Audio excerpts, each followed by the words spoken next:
All right, folks. Welcome back to the American Praetorians live stream / Slack Ops, whatever we're calling this thing. Tweet Ops tonight because we are talking about Tolkien. Oh, there he is. There he Hey is. guys. There he is. So yeah, like I said, we're going to talk about the writings and of J.R.R. Tolkien or Tolkien, however people want to say his name. Famously, he is the author of the novelization of the Lord of the Rings movies. That's true. Yep. And Mike starts out not the Rings of choosing Power, though. violence already. Yeah. He skipped out on the Rings of Power, though. That was Simon Tolkien who fucking wrote that. Those were a spinoff, so. Those were bad fanfiction is what those were. I think you have to be a fan to write fanfic. True. So, Christopher, it's been a while since we've had you on here, and I need to interrupt them because they will spend the next 2 hours talking about how bad Rings of Power is. I'm the only one who watched it, but they will just keep going off about it. I watched it. I just, sailed the high seas for it, which isn't actually stealing because I already have Prime, so. Yeah, Just didn't want to give them a click, huh? Exactly, yeah. No, I was Christopher's just sitting here like, what have I gotten myself into tonight? Yeah, well, I'm sorry I was like just barely on time. I did. Well, Christopher, I'm used to that, with three Catholics, there's no Protestant work ethic between the three of you, so just come as you go as you damn well please. Take 200 years to go look at Cathedral. Yeah, just now. knowledge. There's the man who's taken how long to write one book in the time I've written, 6 or 7? Ooh, you make a fair point there, Pete. Yeah, Mike, what's this about Protestant work ethics exactly? Bold of you to assume I go to church. I was going to say, Mike never claimed to be Protestant. Just yeah, there we go. Yeah, also, I guess my secret here is I'm at least half German, so got that going for me. So got that German efficiency. German there somewhere. German, yeah, but you also have the Italian laziness too to counter out that. So to say, I had my wife made Italian for dinner tonight. I've had my pasta inoculation, so I'm prepared for having 2 times the Italian on here. I don't know what you're going to do. Yeah. No, I'm sorry I was skating in here. So.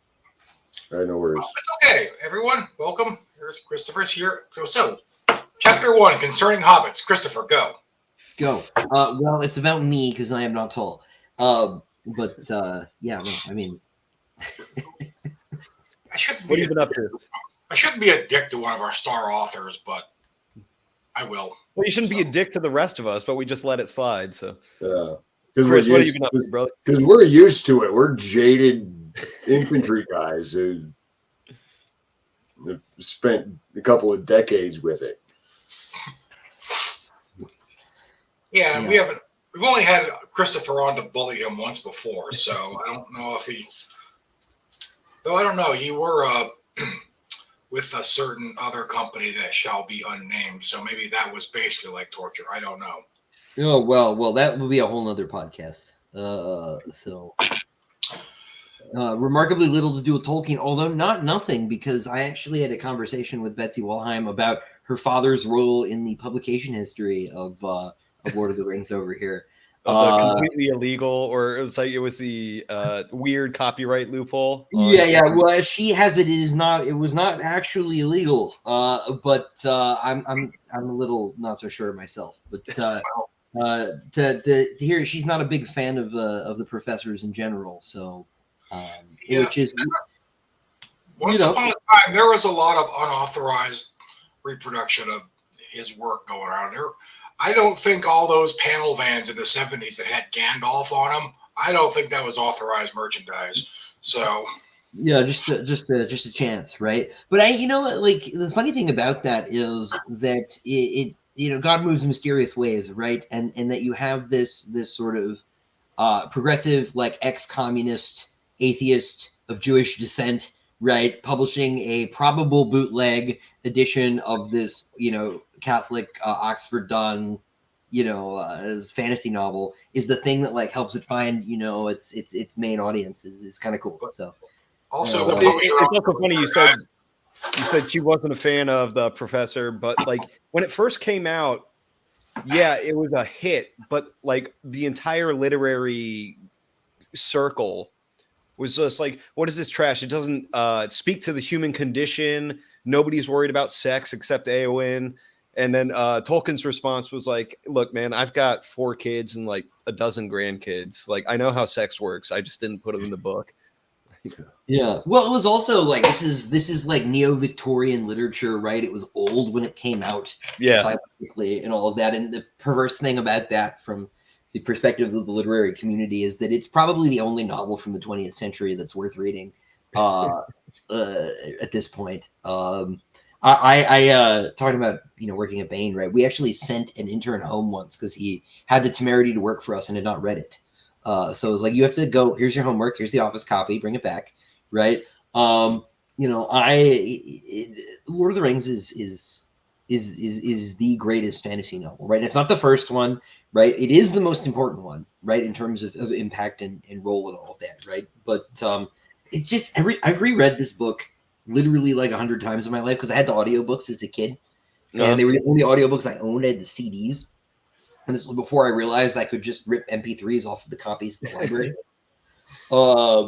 And so I would just go through them over and over again. And like, it still gets better every time. And the number of books that gets better after 100 reads is like virtually 0, right? There aren't a lot of those. It's just still the best, man. I'm not saying anything, revolutionary here, but yeah, I should read it one of these days. Huh? You know what, Mike? You might actually like the audiobooks as read by Andy Serkis. I've read The Lord of the Rings. So Mike likes to talk a lot of smack about these other nerds who constantly nerd out about Lord of the Rings, but I'm pretty sure he's the only one in this little meetup who's actually taken a college course about Tolkien. I did. About the same time I read the books 20 years ago. There was a class in my college because the movies had come out and it was suddenly really popular again. And like most normal people, the movies is my first introduction to Lord of the Rings. So there was some interest in it on campus. So this one professor, who was himself a gigantic Tolkien-loving nerd, talked the administration into having a Tolkien's Middle-earth class for an English credit. And English was my minor. So I took it. I figured, hey, I read the book now. I saw the movie. It shouldn't be too bad. No, it was hard as fuck. There was a comic in the school paper where they had the professor dressed up as Gandalf going, "You shall not pass." Like, people almost failed that class because it was hard. Because you're like trying to memorize facts from the Silmarillion. Now, you guys would have been great. You guys would have been like the star pupils. Well, it's funny because Silmarillion basically is a history and mythology textbook. For the setting. Yes. So that might as well just be the textbook. The only thing is he didn't like cite it in MLA format. That's the only. We didn't actually have a textbook per se. It was just lectures, and I learned a lot. Like, I learned how he used Tolkien used Finnish as an inspiration for the Elven languages. Yep. Because he thought it sounded neat. Learned about his history as a linguist and his time in World War I and all that. In fact, one time we had a linguist come in to talk about the Elvish languages, but mainly his big bug was he was mad about people using fictional languages like that, like instead of Esperanto or something. Yes, instead of a perfectly good constructed language like Esperanto. And I don't remember if I actually asked him what Esperanto was because I'd never heard of it, but I had to look it up later. Fun fact: Shatner started a movie in Esperanto. What's funny is Tolkien was not a fan of Esperanto because he was like, this is not how actual languages form. It's not. So, like Tolkien didn't just make Elvish. He made like 4 proto-languages to eventually evolve into 2 Elven languages that would further evolve into their current states of Elvish. Because that's how languages form. In fact, from some of the early drafts of the Lord of the Rings, he had really thought more about the languages and the world building than he had about where he was going to go with the story. Because he had the Hobbit stop at like 4 homely houses before the main story even got going. And he was actually, from what I recall, he was actually struggling with the manuscript for a while. He wasn't sure. No, he rewrote it from scratch like 4 times. And like, because he would edit it by just rewriting the manuscript from page 1 all the way up. So it's like if he changed something on like page 200, he went back and rewrote all 200 pages. Also, apparently in the original draft, instead of Strider, they were going to meet a hobbit with wooden shoes named Trotter. Yep. Which I like where he went in the final draft. I don't think that would have worked out quite as well.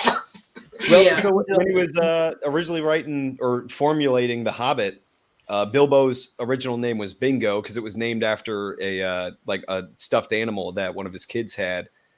And then he got sick and tired of the fucking stuffed animal because his kid was always talking about it. So he's just like, you know what? I'm changing the name. He didn't even start writing down The Hobbit because it was just started as bedtime stories for his kids. And then I think it was Christopher asked him he said wait a minute, the door is green now, but last time it was blue. And so he just writes in his notes, damn the boy. And then, has to start writing down the entire manuscript for The Hobbit. Yeah, well, this is, like he says in the intro, right? The tale grew in the telling, right? Tolkien, so many fantasy writers, myself included, right, set out to be like Tolkien, right? But he is absolutely inimitable because this is the most insane process if your goal is to write a novel, right? It really is it's like that Sagan quote about having to invent the universe to make an apple pie, right? He started telling he started generating the myths, right, to have etymologies for the made up words, right? Yeah. So that he could make sure that the words in the languages were naturalistically related to each other. It was sort of that was the project, right? The project was the language, right? And initially, and then the mythology sort of grows out of that, right? In this sort of project to create an English mythology, right? That is sort of separate from the Celtic, from the French, from the Danish, from the Germanic, from all of it, right? He wants to just sort of do his own thing, and so he wanted to reclaim the history that was lost after the Norman invasion in 1066. Yeah, and to at least leave his people heartbroken by the amount of history that was just wiped out during that didn't carry over into the Norman conquest of Britain, and so that was his starting point. Was I'm going to create a fictional mythology for England. Before it got wiped out by the current stuff that we have. By the French. And in fact, he didn't much care for the Arthurian stories either because he thought they'd been too Frenchified. Yeah, which I agree. Oh yeah, they're definitively French, right? Yeah, you want to talk about fan fiction? Look at Lancelot. It's oh yeah, no, this French guy is way better than all you fuckers. Yeah. Even though the stories went back even before, some of the stories went back even before the Saxon invasion. Yeah. But he was based off a Briton king during the Roman occupation. That's the going theory, right? So the oldest, this is a little bit off Tolkien, right? But the oldest documented reference to Arthur is in I think 8th century. I think it's Welsh poem. Yeah, it's Welsh, called Y Gododdin, right? Which is about the Gododdin, who are a Celtic tribe in pre-Anglo-Saxon Britain that are wiped out by another tribe, right? So they it's by a guy called Aneirin. I can't speak Welsh, but so Arthur is mentioned as sort of a point of comparison to one of the warriors. It's very very the Iliad, right? It's about this sort of aristocratic lord combat, right? Sort of Aristia thing you see in the Greek tradition, where all these it's talking about these great warriors by name individually. I think there are 300 of them, and one of them is compared to Arthur, and so this is the oldest textual reference to Arthur. He's not a peer, right? Arthur in that is already dead and gone, but it predates Lenmark Darthur and all the other ones by a few centuries. So it's clearly that's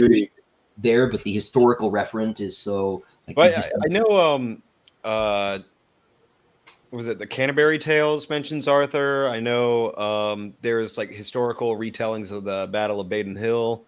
I think the first appearance of Arthur in a history was Nennius, which again was about the 8th century.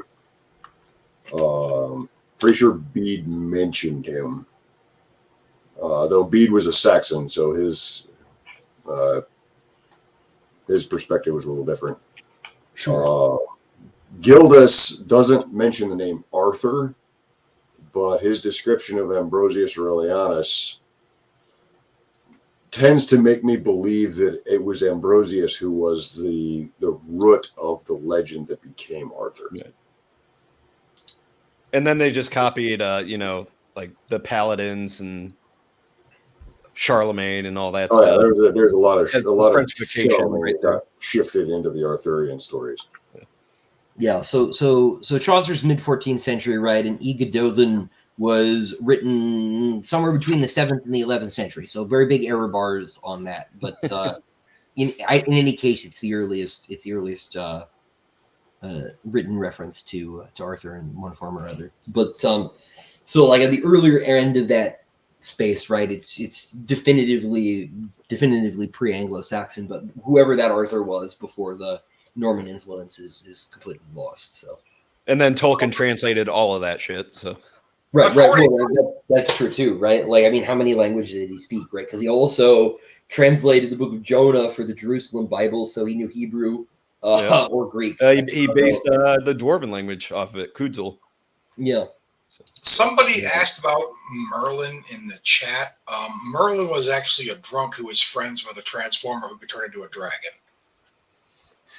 So that's what they don't want you to know. And Played by Stanley Tucci. And by they, I mean these three guys. Mike definitely chose violence tonight. He's also like the only one that's seen that Transformers movie. We all fucking capped out at like 2. I think I watched it on a plane. To be honest. I've definitely seen some pretty lousy movies on aircraft. That's for sure. But you notice they've never had Lord of the Rings on an aircraft. You're just like, no, come on, that would take up half the flight. I mean, that costs money. Why would you have that when you could have a Vin Diesel movie about him babysitting kids? I mean, that's the best description of Riddick I've ever heard, even though I know that's not it. Tolkien did dip his toe into the Arthurian stories at least once. He did, but he was also like translating Beowulf. At yeah, the same and he translated Green Knight as well. I was just reading that to my readers. Yes, Tuesday. That's the other thing I bring up. A24 movie, and I bitched about that for 20 minutes, and then told them to read the original. But that's the other thing we need to bring up is like when Tolkien was writing like the greatest classic of the 20th century, he also had a day job that was completely unrelated to this stuff. So even Tolkien wasn't a full-time author for most of his life. Yeah. I mean, he didn't really. They didn't really start to take off until sort of right at the end, right? Yeah. Well, I mean, like when he published it, and I want to say late 50s, early 60s, which got like all his friends were like, okay, now that you've done your little childish, side project, you can get back to being like a professor and write scholarly books and all that stuff now. It's like so that you'll actually be remembered because this shit's not going to go anywhere. Right. One of the 10 best-selling books of all time. Yeah, no. I mean the attitude towards, fantasy was like dramatically different. Right now it's still, like normal people sort of be like, oh, can you do what now? Until Game of Thrones showed up. We're post Game of Thrones. Yeah, people at least get what you're talking about these days. But like the attitude was really different, right? It was like, what are you doing? A lot of the language to talk about what the book was didn't exist, right? And so, it had this sort of tortured path, even to publication. If I recall correctly, he had to like help fund publication. I don't think anyone Hyman was interested in it initially because, if I remember correctly, he had some pretty favorable terms on his royalties as a consequence of the funding. So ultimately, he ended up doing really, really well by this copy for copy. I can't remember what the actual percentages were, but they were much better than 10%. But it's because nobody believed in it, right? It's also like Tolkien changed. He was the one that changed that because there was a very big difference in pre-Tolkien fantasy and post-Tolkien fantasy. He was the one that broke the dam on that stuff as it sorts. Yeah, well, this was the fault of that unauthorized edition we were talking about, right? Because he being an Oxford professor and frankly like a big snob, right? Which I relate to. You know, he didn't want the book in paperback because it was like he knew he was better than paperback, right? And this was why he wouldn't sell Donald Walheim initially, is my understanding of the story. But its availability in paperback that helped it find a mass audience like the hippie crowd, right? And Yep. with Zeppelin and it you know, like the least likely people imaginable, right? Much in the spirit of the story, right? That sort of you know, you have all the proto lives graffiti in the 70s and stuff, right? And you know, all that, right? And it goes on, you know, goes on from there. You know, the Beatles tried to make a movie, and again, the least likely people imaginable. Yeah, and he torpedoed that because he's like, I am not letting those fucking hippies make a movie out of my book. Yeah, Apparently, John Borman tried to make a movie too, and And his plans were absolutely just god awful. You know what they should have did? nightmarish, I think. Who is that guy? Who is that guy that tried to make the Dune movie that everyone says would have been amazing, but actually would have been just Jodorowsky? terrible? Alejandro Jodorowsky. Yeah, Yeah. the worst Dune movie that never existed. Yeah. Thanks for threatening me with Jodorowsky's Lord of the Rings there, Mike. As if I wasn't already traumatized by the existence of his Dune pitch. Well, so speaking of the John Borman thing, I think it was Ridley Scott and some other producer that were originally signed on to do the Dune movie, and they had controversial ideas that Herbert like flew off the fucking handle at hearing. And so Hollywood as a whole in the 70s, like there was some weird auteur shit that was going on, and so you get like some decent movies like The Exorcist and that stuff, but a lot of other stuff, like they were just like, hey, I have your property, I'm just gonna make it absolute junk now. And that's how you get like Zardoz. Right, it was more like, Yeah. Well, I have your property, so Yeah.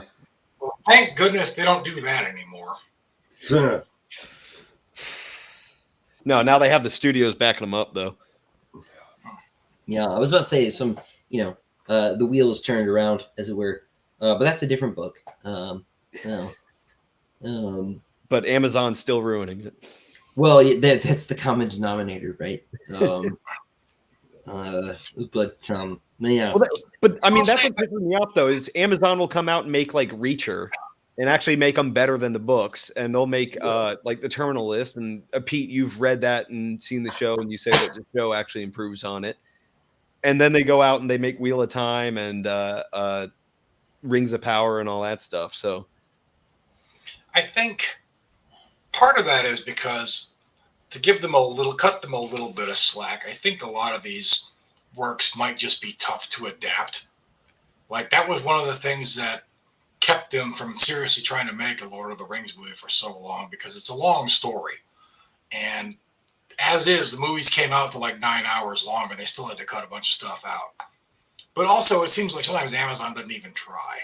yeah. So, I think you're on the right path there. I think it's sort of the other way around, though. I think the number of people, I think the Venn diagram of people who are interested in adapting Lord of the Rings and the people who are capable of adapting Lord of the Rings is almost two circles. I think there's something about I think there's something about fandom people, right? That just I don't know. This is a hard thing for me to articulate, but I think that there is a sort of difference of attitude and culture among fantasy fans, maybe to the attitude and culture of people who are into Reacher, right? I think now they get to play with their toy. Yeah, right. It's like, oh, finally, like it's my turn at the wheel, right? I can make Lord of the Rings mine in a way that I think the kind of people who would go ahead and make something like Reacher, right, are like a bit more no nonsense, right? I think there's a psychological profile difference in because like people, modern people read Tolkien and they bring their silly, modernisms to it, and they want it to be something that it's not.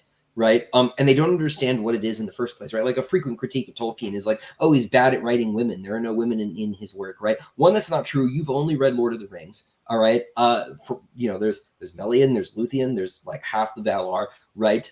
There's Idril, right? There's Elwing. There's a whole bunch of women in Tolkien's mythology. You just haven't read about them, actually, right? And like, if Tolkien has a deficit as a writer, it is only that there's not enough of his writing, right? If he had given the novel treatment to all of the stories in the Silmarillion, this complaint that like there's only really Eowyn, right? Arwen has like 2 lines in the text itself, right? And Galadriel's only in a couple chapters, right?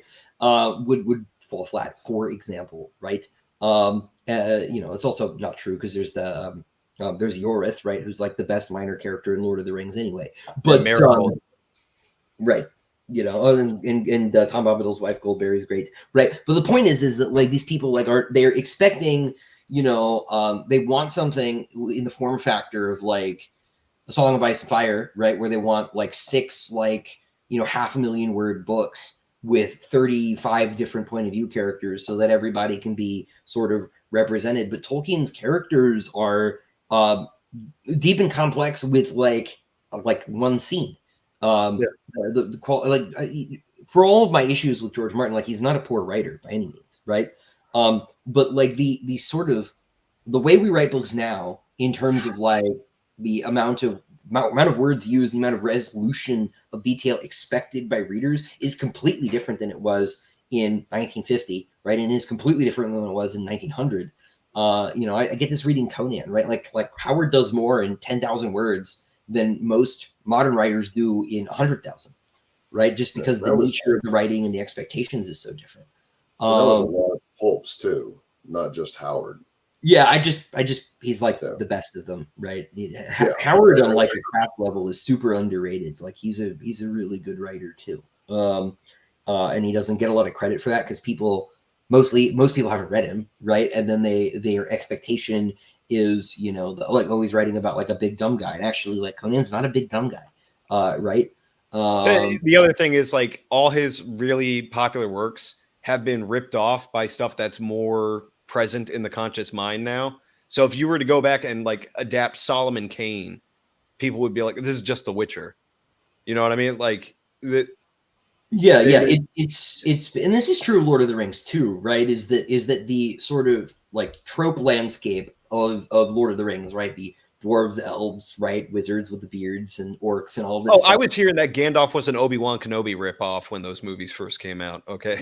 Yeah, of course, right? It's been so denatured, right? By tabletop games, right? And by like every book that's based off someone's tabletop game campaign that people go back to it and are like, this is all it is. Like, this isn't very good. And like, 1, you're not reading it very closely. And 2, you're seeing it through the lens of all of the garbage that you've consumed, right? 1, it's a much deeper, better book than that. I feel like I said, I read this book like 100 times, so I know I'm ranting. But like the last time I read it, like every time I read it, it's like something new sort of pokes out. Like there's a bit in pretty early in Fellowship of the Ring where like there's an aside where a fox observes the hobbits leaving the Shire, and the fox has dialogue, and he's like, "Oh, that's strange. There are hobbits out in the road at night. Like something strange is going on." And it's very weird because he never does anything like this ever again in the entire books, right? Like that's. He's still saying it from like the narrator's point of view, because I know exactly the scene you're talking about. He's like, and wouldn't you know, that fox was thinking to itself, oh well, this is strange to see 4 hobbits leaving the Shire. Yeah, and it is very weird, right? But then like this last time I read the book, I realized, and I've read the book forever, a billion times, but like I hadn't sunk into me that when Boromir dies, he confesses his sins to Aragorn, right? What he has done with Frodo, right? And then it says that Aragorn never tells anybody, right? And that tiny little detail tells you more about Boromir and Aragorn, right? And their values and their principles and their character than like most modern writers are capable of in an entire novel, right? Yeah. Aragorn is in that moment because like Aragorn gets sort of pilloried by critics too as being like a flat character who's just good. He doesn't grow. He did all his growing before the book started, or he's a fully complex, committed character from his first page. All right, he doesn't need to grow. He's grown. All right, and his character is revealed as it would be character growth throughout the story. He doesn't start off with just being like, guess what? I'm all these badass things. He shows up with a broken sword and says like, hey, just so you know, this means something and you're going to figure it out later. and then later you figure it out like piece by piece. And the other thing with Boromir and Aragorn is, and this is what the movies got wrong, especially the extended edition, is Boromir and Aragorn are kind of like fucking bros. Like they're just fist bumping the entire way. Aragorn is planning to go to Gondor with Boromir for the at the end of the first half of the journey, and then he's gonna fuck off and take care of things there, and the rest of the Fellowship is gonna continue on the Mordor. And so like when Boromir succumbs to the ring and tries to take it, and then returns to the campsite and won't admit that he did this to Frodo, Aragorn's the only one that figures it out, and he is pissed because like he feels just as betrayed as Frodo would in that instance. But they need to change it, right? Because the film to update the movie, because we're doing this in 2001 even, right? Aragorn needs an arc, right? He needs to be reluctant. He doesn't want the throne. Oh, thrones are icky, right? And so they look, as great as Viggo is in the movies, and he's awesome, right? The script just does a disservice to Aragorn in the film. This is like my biggest beef with the Peter Jackson movies, which I broadly love, right? Like right, but it is frustrating watching the movies once you've read the books, because they leave so much out and they change so much. And I hate the complaint that, or the rejoinder from the fans of the movie against the fans of the book, be like, well, they had to cut stuff from time. Understand, I don't need Tom Bombadil. I just need a line about where those fucking swords came from. I'm not mad about the stuff they left out. I'm mad about the stuff they added and changed. You know, and like Aragorn is a big thing about that. I don't, because in the movies he basically hates his own race. You know, he's like, I don't want anything to do with Gondor, and it's not until Boromir dies that he accepts that he's part of the race of men and part of that lineage. And Boromir is shown as like corrupted from the very beginning. You know, it's not like you don't get to see the ring take control over him. As far as like the movie viewers are concerned, Boromir was always just, you know, obsessed with getting the ring for himself. It's not something that grabbed hold of him at the end in Amon Hen. Yeah, and this is done because the expectation on the part of Philippa Boyens, right, was that modern viewers in this case need the character to have an arc, right? Like this is a change in orientation, right, as far as like audience expectation is concerned, right? Tolkien is writing in a different mode, right? That is not an expectation that Tolkien has as writer when he's writing. It's like, I don't need Aragorn to like become a hero. He is a hero, right? Like this is a very different choice from the kind of choices that are made by most contemporary fantasy. Most contemporary fantasy doesn't even have heroes, right? Much less people like who just bar them from the beginning, right? So this is one of the reasons that like modern readers just balance off of it. I run into my own readers all the time. We're like, yeah, I'm not so sure. Like the movies, like those I like, but the book was too much of this or too much of that or not enough of something. And I'm always completely flummoxed by this because tell them they're reading it wrong. Yeah, well, they are, right? Well, here's the thing, Mike, is a lot of them have these critiques of the book, and you can tell that they've never actually read the book. Because they'll be like, oh, he spends like 40 pages describing a tree. I was like, show me the chapter. Show me the chapter. That never happened, right? Well, this is the other thing, too, is all the loving descriptions of place, right, particularly of the Shire, are for a reason, right? That reason is Saruman cuts down all of the trees and sets up communist longhouses in the Shire when they come back. And you need to feel that sucks, right? Like something that's actually been taken away. Right, because the point of the story, broadly speaking, is that like everything, like is that even in the face of this tremendous victory, right? Entropy, right? The long defeat is still happening, right? We are still losing ground in the world to evil, right? To Satan, right? It's not going away. Middle Earth is Arda is still Morgoth's ring, right?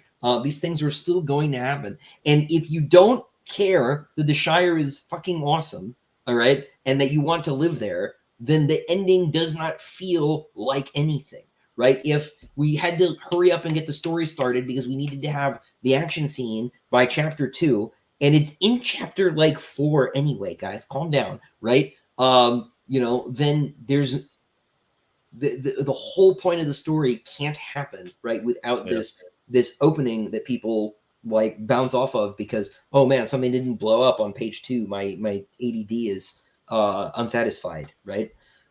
Sorry, I get very angry with all No. these sort of, I'm there, right there with you. That's why we brought you on.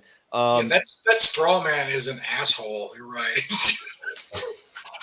That was you in our group chat 5 minutes ago. I know, but I do it on purpose. it's funny. So you bring up like Philip Abonius was like, we don't really write heroes anymore, and everybody needs an arc. I don't know if that's I don't think she said that expressly, right? Right. It's not a quote. They go in the exact opposite direction in the movies, where it's like Aragorn is worried that he has too much of Isildur in him.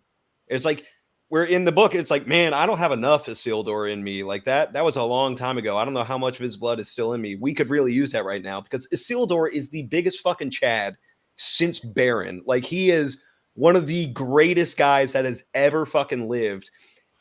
And he, like, his one mistake was not destroying the ring. And it wasn't because he had, the all-powerful, all-wise Elrond there being like, no, cast it in the fire. The other elves were just like, hey, man, it came from Sauron. It's probably bad. I don't know what to do with that. And that was it. Like, nobody actually knew what the fuck was going on with the ring. And the movie's treated like it should have been self-evidently evil, but it wasn't. That was part of the whole point.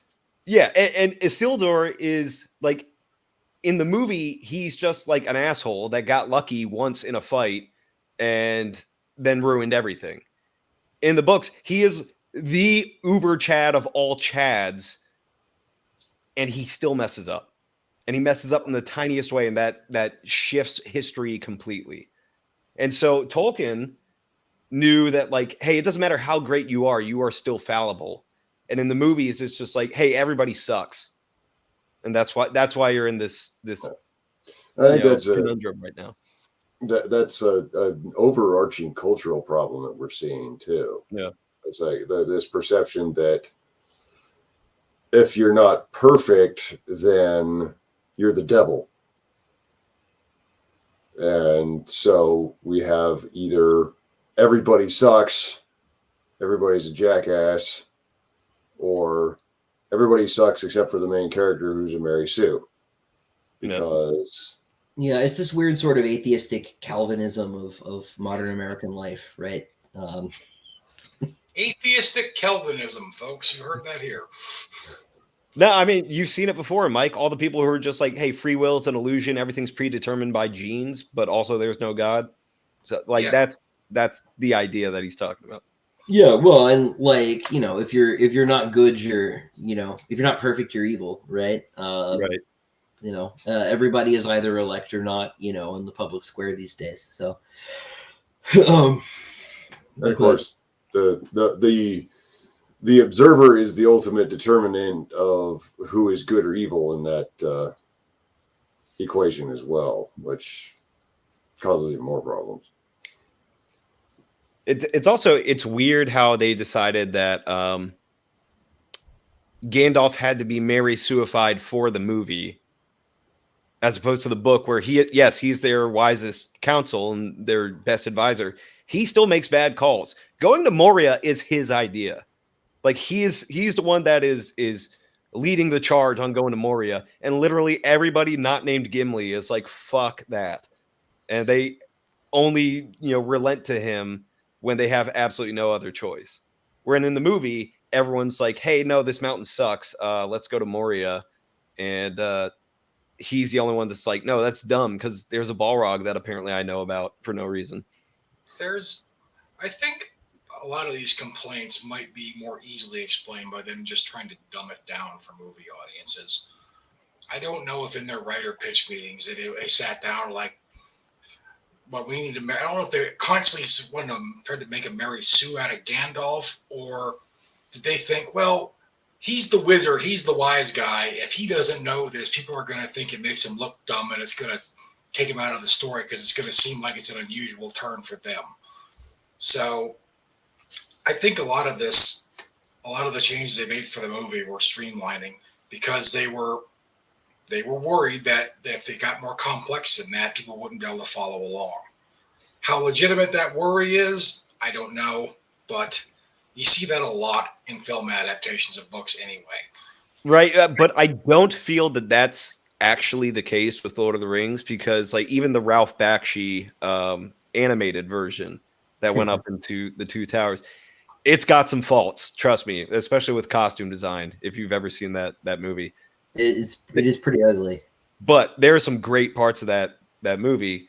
However, like it still kept a lot of those aspects that later got changed in the Peter Jackson version, and nobody was really having a hard time with those particular aspects in the movie.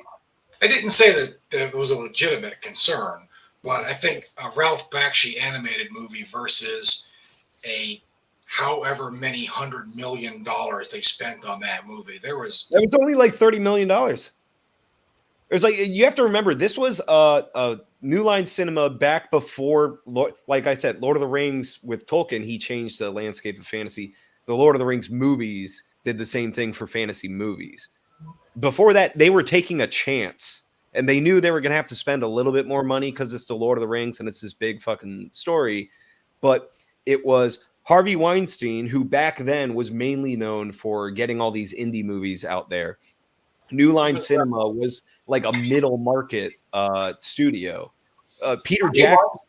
Harvey Weinstein was had only done like B movie horror movies, like B budget horror movies before that. So it's like it wasn't like this giant Marvel studio, Infinity War Endgame style blockbuster planned ahead. And before those movies, what were fantasy movies for the most part? Excalibur, Legend, Conan the Barbarian, yeah, Willow. Those were the high points in a whole lot of just and a whole lot of yeah. Hawk the Slayer. I fucking love Hawk the Slayer. I know it's terrible. Yeah, I'm not gonna say it's good at all, but I fucking love it. I love the fact that there's like a disco soundtrack going while like this D&D party is just running through the woods. But maybe that's part of it, though. Is like they were really concerned about this being not just another dumb cult fantasy film once it got made. I don't know. I've read. But at the same time, it was like $30 million a movie in whatever that equates to back in the early 2000s. I've just seen a lot of in-depth attempts at trying to get into the psyche of the filmmakers, and I think a lot of dudes are really overthinking it. I wouldn't give them that much credit. They were planning to subvert Western civilization and the alterations they made to the film. I think they were just being lazy and cheap. I don't think it was intentional the same way that like modern studios approach it intentionally, but I think it was in their mindset and their limit of capability to really like stay true to the messages and the themes that Tolkien had. Especially given how much they talked on camera about the process of adapting it too. I mean, aren't the appendices in the extended editions at least as long as the movies? There's like 4 hours of material in each of them. Yeah. They go into the special effects and all the set design and all that. They put a lot of effort into it. I'll give them that. Look. Yeah. They are about as good an adaptation of anything that Hollywood's ever done, right? I have a lot of nice things to say about the Jackson films. Yeah, I like the films. They're just frustrating from a book perspective, and I hate that in the wake of the Rings of Power, everybody has just latched on to that one clip by Peter Jackson where he said, like, we didn't want to put any of our own messages in it. We just wanted to adapt what was already there. And I'm thinking, it was like, man, like you had to get bullied into not putting Arwen at Helm's Deep. Like you did kind of put some of your own stuff. Right. And it's bad enough that Haldir's there, right? Actually, that part's pretty cool. Not gonna lie. Kind of awesome, but right, like they did do that, right? They did change Faramir's character. They did change Aragorn's character. They changed every man character in that series. Denethor is worse off. Faramir is worse off. Boromir is worse off. Aragorn is worse off. Theoden is worse off. Right? Every character that is of the race of men is just a weaker character in the movies. Than they are in the book. That's broadly true, right? Real quick sidebar to answer Pavlo John's question. Yes, 13th Warrior is a fantasy movie because there is nothing in the historical record or really in Beowulf to suggest that anything in this 13th Warrior went down that way. There's also physical anachronisms.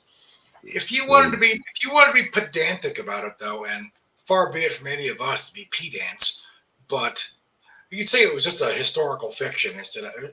Are there really any fantastical elements in the 13th? Yeah, when he cuts down an Ulfbert into a fucking scimitar, or he doesn't even cut it, he grinds it on a fucking wheel. Not only that, but there's got to be time travel involved because even Fadlan was traveling in the 12th, 13th century, and Beowulf probably dates back to the actual man was probably somewhere in the 4th or 5th century. Well, Ibn Fadlan was 877. Historical inaccuracy doesn't make it a fantasy film, though. Now, come on. That would be a lot of film and some of them become fantasy films then. Well, if the shoe fits. The epic fantasy film, Platoon.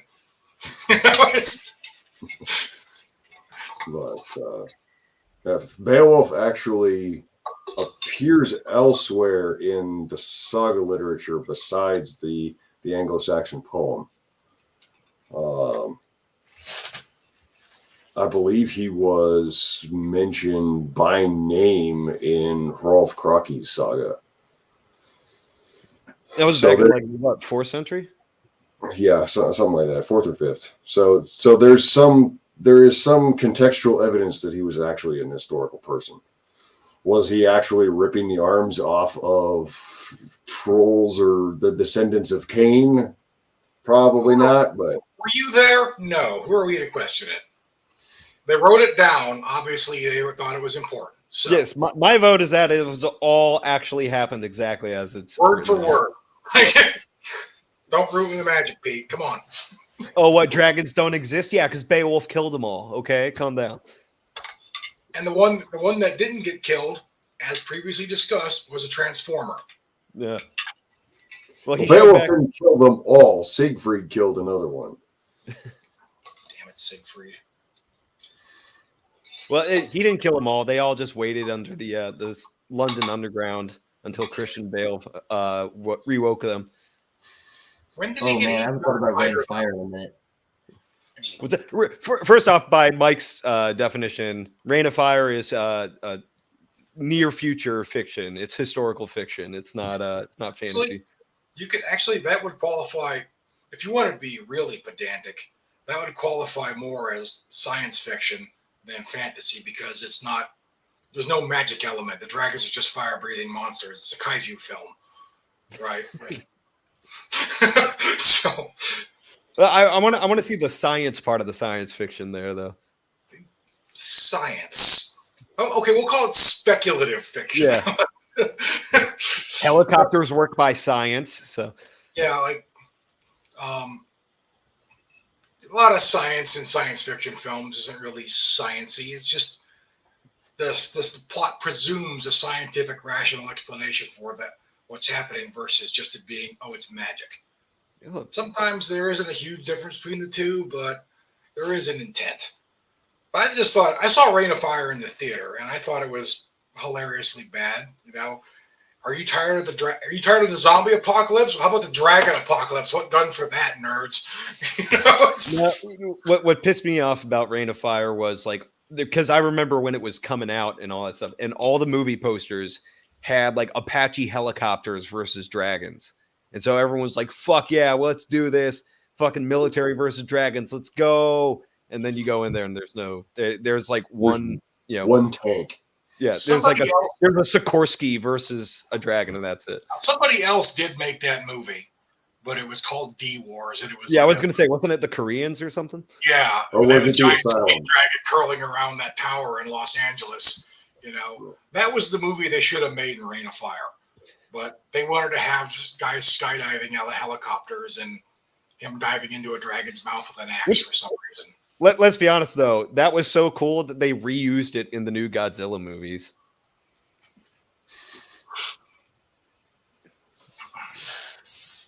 So, as for John's question about Northman, I can't say for sure because I haven't seen it. It's pretty good. I think so. It does the weird thing that like some horror movies do, where it verges on supernatural things happening, but are they drug experiences? Are they hallucinations? Or are they genuine? Right? Because it does look a little bit at like pagan sort of hallucinogenic stuff, right? you can tell the characters think it's real magic, but it's left ambiguous for the audience. Yeah, whether or not it actually is. It's pretty solid though. I won't say it gets the period exactly right, but it does better than any Viking thing I've seen in a long time. It's way better than that shit on the History Channel. So that's not a high bar to clear. It is not a high bar, man. But like, someone please tell the neo-pagans that. So culturally, have we moved on with our hopefully temporary fascination with Vikings? Because before that, it was Spartans, and it's just, and they're always drastically misinterpreting these societies when they do that too. There's still some holdouts clinging to the TV Vikings. I want to see like a French and Indian War movie that's like given the Viking /300 treatment, where it's just like hyper stylized and just gets the culture. Frenchman diving through the air with a musket with a bayonet. Yeah, no, just like American frontiersmen. Like instead of a coonskin hat, he's just got like just a fucking bandolier of powder grenades and shit like that. I think Netflix kind of did himself. Netflix kind of did something like that with Frontier. I saw a little bit of it. It was Game of Thrones in French and Indian War. Oh, is that the one with the Aquaman? Yeah. Yeah. Okay. And he's like gutting a deer, and he's completely covered in blood. And it's like, who taught you how to gut a deer? You suck at this. Wow, the DC cinematic universe is weird. Yeah. But I would love to see that. Although, it kind of is like Brotherhood of the Wolf. Now that I mention it, it's like Brotherhood of the Wolf, or like if you just turned Last of the Mohicans into a music video, circa like 2007 YouTube, where like everybody was just like taking scenes from movies and putting them on the like early dubstep and shit like that. You can still find some of that. I think it's interesting how these things capture the popular imagination for a while, and then they become overused, and then they become absolutely cringe-inducing. Pablo John mentioned Pathfinder. That was the biggest waste of potential I've ever seen in a movie concept. Have you guys heard of that or seen that? I've heard of it. I never saw it. Okay. I saw some of the images from it and said, nope. So first off, if you know anything about the Vinland sagas, the Vikings got their asses kicked. But for the sake of this movie, it's the other way around, where the Vikings are like this, monstrous barbarian invader, and the Native Americans have to fight back against them. And then it turns into like Die Hard in the Woods, or like Rambo 1, basically. But it's so... You want to talk about like the hyper stylized, I don't know anything about this culture, I'm just going off of like comic book logic. That's Pathfinder. And it still sucked. Took the easy way out and still didn't come out with a fun film. Huh? Yeah. Wow. We say what you will about 300. It was an entertaining film. It was absurd, but it was entertaining. If you can't even get over that hurdle, you're going to have you're going to have that, I guess. Well, because Pathfinder was filmed as if it was like a an early 2000s made-for-TV B-movie. Like, it didn't have the hyper-stylized stuff that 300 did. But all the promotional material did, where you have, like, this 12-foot Viking monster fucking fighting this one Indian dude with a. Actually, he's not even Indian. They just had it like be a fucking Viking kid that was born and raised by Indians. Wow. So it's like they couldn't. No, I'm reaching here, but they couldn't have the Indians actually be dangerous warriors with their own ferocity now, could they? That'd go against the narrative. But that's also what I don't get. I feel like, bro, like, okay, so he's genetically just like them, but he's also like 3 feet shorter than like all of them. Oh, being raised among the Indians, I don't know. Your nutrition's shit, I guess. I mean, it probably wasn't great for all of them if you really wanted to get into it, but deer or fish, pick one. There's a lot of fucking protein in deer. I'm just gonna say that. There is. Yeah. But no, when you can get them and you're not starving. I will confess to the audience, I am not what you would call a big fan of fantasy. I think Lord of the Rings and the Song of Ice and Fire books are the only fantasy I've ever actually read that I can recall. I read Lord of the Rings when I was in college. I mean, I read The Hobbit when I was in like 8th grade. Yep. And I read it again in college. But my exposure to The Hobbit as a kid, like most people of my generation, was that animated film. Right? Yes. With the very weird looking hobbits and Leonard Nimoy as Gandalf. So that wasn't Leonard Nimoy. I thought it was Leonard Nimoy's voice for Gandalf. No, he was a pretty famous actor, but let me look it up. You're talking about the Rankin Bass Hobbit, right? The animated movie where Smaug looked like a cat. Yeah. It was the only one of the. Nancy, you're about to trigger a completely off-topic rant on that one. So. That was John Huston. Oh, okay. And Smaug was the only one in the film with an American accent too, which I thought was funny. But well, no, Bard, the guy with you know what's funny is in my college Tolkien class we watched that film. So there was some nostalgia going on there, and we watched some clips from the Ralph Bakshi Lord of the Rings films. Which you guys were talking about the costumes. Yeah, they had Boromir dressed like a Viking mascot. He had like a helmet with horns. Yeah, it was so bad. And he was wearing like a one-piece like skin, like bear skin, fucking yeah. Yeah, with no pants because a real warrior shows his thighs for the guys. You know,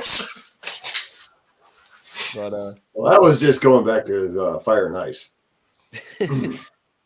Fire and Ice, I love that movie. I liked Fire and Ice. It was that's weird. The closest you're going to get to a Conan movie that's done right.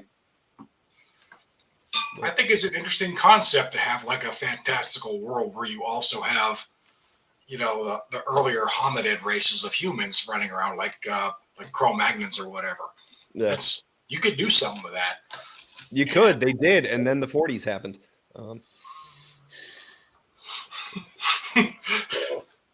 But yeah, speaking of the Rankin Bass Hobbit thing, so I watched that like very, very, very young, back when we only had like 3 channels and that shit. I'm not that old, that we were just that poor.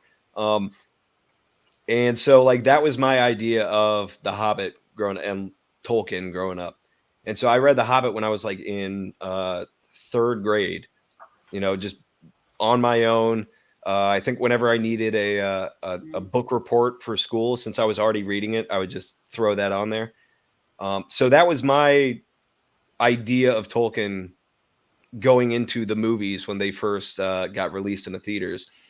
And I think what got me about the movies was I was like, oh man, these goblins look so much scarier than the ones in the that I've just been imagining my entire life up until now. Well, I think one thing that a lot of the Tolkien fan art from like the 70s and 80s, the stuff that you know, some of it was kind of like some of the depictions of Treebeard were just hilarious. Like you could tell they were trying to go right from the description, but they were like interpreting the description in what is possibly the most cartoonish way possible. Yeah. You see a lot of like the orcs depicted as guys with pig heads and things, and just like this. To be fair, like Tolkien did describe them that way, but he described them from he described them differently from certain characters' viewpoints. So to the hobbits, like they describe them as like pig-nosed and like grotesque and all that stuff. And then all the man and elf characters just describe them as like shitty little like vermin beings and that stuff because I do love how in the original animated Hobbit film that the elves look like giant Keebler elves, except they were green. They looked like the Green Goblin. That should have been canon. They should have just kept that because they're so snobby. It would have been even funnier if they were so snobby, looking so weird. Well, Frazetta did some Tolkien art too, and it was very Frazetta. Yeah. particularly Eowyn. Yeah. Definitely she has some thighs on her in that Frazetta. Well, they always do. There's a reason he's so successful. Well, and I think that's one of the things that really sets Lord of the Rings apart from. You guys talk about fantasy before that. Fantasy before that was strictly pulp. It was sword and sorcery, and it was just a thing of the pulps. Now, I'm not like talking smack about the pulps because like every interesting genre of fiction came out of the pulps, right? Including fantasy and science fiction and horror and even westerns and detective novels. They all came from the pulps of the 1920s and 30s.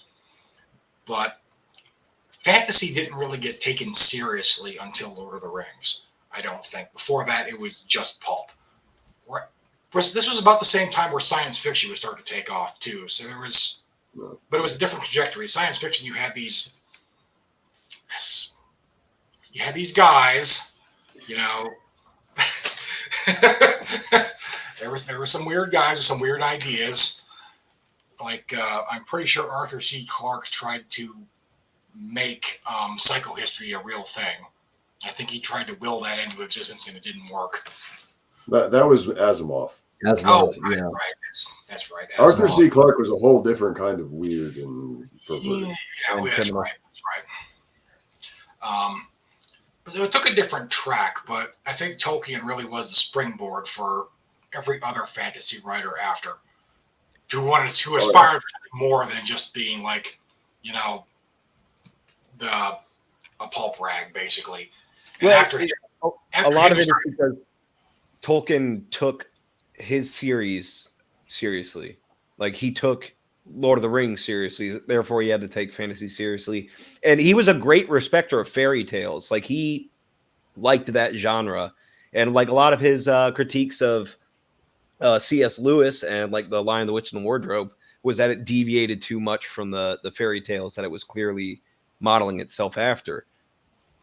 But he wasn't writing a fairy tale. He was writing mythology. So he had to take it very seriously in that aspect and model it after mythology as he knew it and as society knew it rather than a fairy tale. But I think you saw some of that science fiction in the period too. Like, it's like there was a little bit of a change in tone between the previous, where it was just like pulp adventure stories versus where Flash Gordon taps into the subetheric rays to get this message. Where they tried to tap into big ideas, right? Now, that became its own genre of science fiction, and I don't read that much, and I don't write it, but it kind of helped elevate science fiction in the popular consciousness away from just being, Flash Gordon, Buck Rogers. And now in the case of both genres, right, there are earlier serious examples, right? Sure, but they didn't, for whatever reason, the cultural moment didn't land on them. No, right. But you also have to think right around the time that Tolkien released Lord of the Rings for fantasy, Herbert releases Dune in science fiction. It's about 10 years later, I think. Dune is serialized in 1963. Paperback was, or first edition novel was 1965. Well, Lord of the Rings was what, 53? 50, right? I want to say 56, but I'm probably wrong. These things always sort of get scrambled in my head. Not so good at the numbers thing, but Lord of the Rings also wasn't like a smash hit as soon as it came out the door. It grew over time, and it took about 10 years for it to really to start going. Yeah. 1954. Okay. 54. Okay, we're both wrong. But you're right though. Like things are changing in the 50s, right? And into the 60s, the novel starts to take over as the sort of dominant form factor, at least in science fiction, right? The pulps are still around, they're still strong, but they're not what they were in like the 20s and 30s, right? Like if you're going to read, if you're going to read fantasy or science fiction, right? You had basically read a pulp of the 1920s or 30s, but again, with a couple exceptions, like the Nightlands exists, right? Dunsany exists, the Worm Ouroboros exists, right? There are a few exceptions, right? And then you got like earlier stuff too, right? Like Tolkien was a big Haggard fan, right? And like those were like proper novels, right? So there's like a earlier, and of course like you got Wells and Verne too, right? So like there are earlier templates for, you know, what we would now call science fiction and fantasy. I personally feel that calling some of that earlier stuff science fiction or fantasy as we understand it is kind of anachronistic, right? Because like what's happening, like, you know, with the pulps and out of the pulps is sort of like its own kind of cultural movement that's kind of separate from, like, I hate when people say that Frankenstein is the first science fiction novel. By like what metric, right? It doesn't make any sense. There are earlier novels that involve tropes that we would consider science fictional, right? There are aliens in Voltaire's Micromegas, right? Somnium, Kepler's book about going to the moon exists. It's like the 16 somethings, right? There's a Syriac, Greek, Roman writer named Lucian in the 2nd century who writes a silly Gulliver's Travel story about going to space, right? So like it's not Frankenstein. Sorry, you're wrong, right? So like the question is like, what is science fiction? What is fantasy, right? And if it's just any story that contains elements that a 21st century nerd would consider fantasy, then sure, I guess, right? But like it's not a good enough definition. I think that like that there's a tradition of storytelling that comes mostly out of the pulps, right? But that has these extra threads that feed into it. And Tolkien's one of these threads, right, from the sort of Oxford, you know, literary tradition, scholarly tradition that comes in and impacts the course of sort of the mainstream stuff that the Lovecrafts, the Clark Ashton Smiths are doing in Argosy and Weird Tales and Astounding and all these things. You know, it's sort of like, you know, they were that sort of main line is like on a track out of the pulps, and then Tolkien hits it like a meteor and knocks it into a new path. And there are other things too, right? Because, you know, Vernon and Wells were like not a part of early fandom, right? It's really Lovecraft's damn letters that like made something like a science fiction writing community. You know, and what's Tolkien's also funny though is that like during the 20s and like the early 1910s and the 20s and that stuff, there was all this science fiction and fantasy stuff getting written. But it was also at the time that everybody was like really into mysticism and like racial evolution shit. So they just assumed it was just like speculative fiction or like actually existed. And the Germans got to go find that Vril, and, you know, Shangri-La is clearly over there in Tibet and shit like that. So.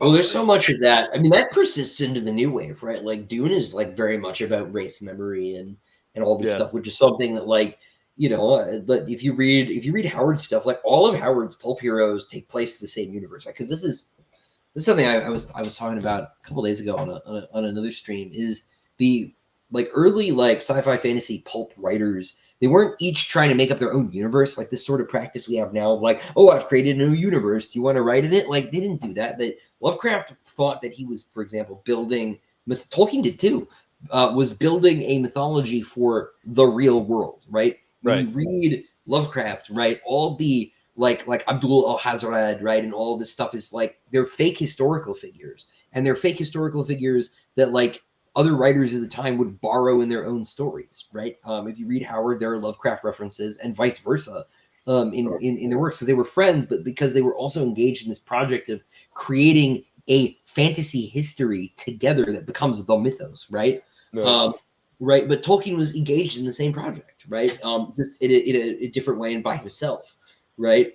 He wasn't interested in what those guys were up to.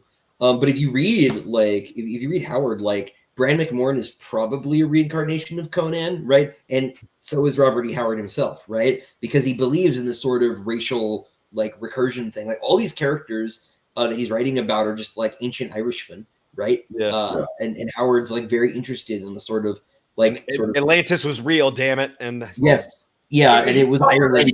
He was also showing like the heights of power that the Irish could attain before they discovered whiskey. So I don't know, man. They got pretty fucking drunk in the Conan books.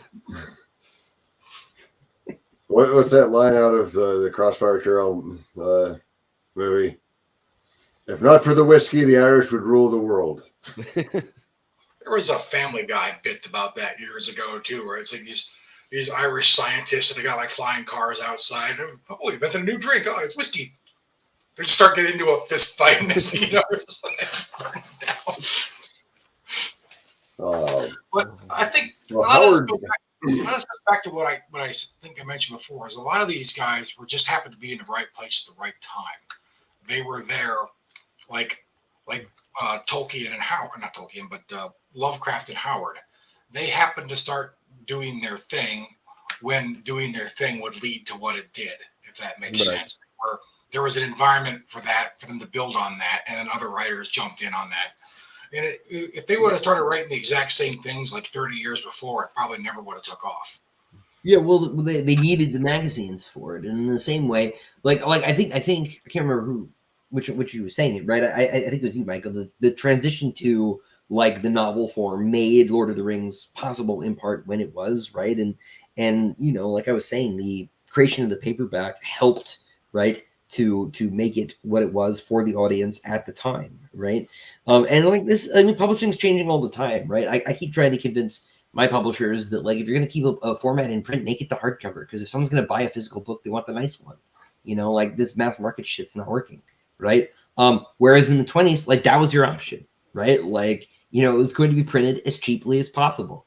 So publishing is always changing, but it was undergoing this sort of form factor shift away from the short fiction. By like probably the 80s, the short story is basically on its way out. It's kind of coming back now because of the indie stuff, but now mainstream, like you can't make a career writing short fiction like you could when you were in the previous 20s. Barely make a career writing fiction these days. I mean, a lot of these, like, there is one novel length Conan story that Howard wrote. The rest are all short. I'm not sure how many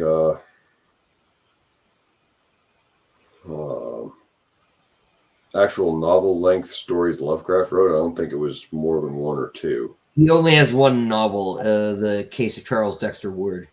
Same Pablo Johns brought up Dunsany a couple times.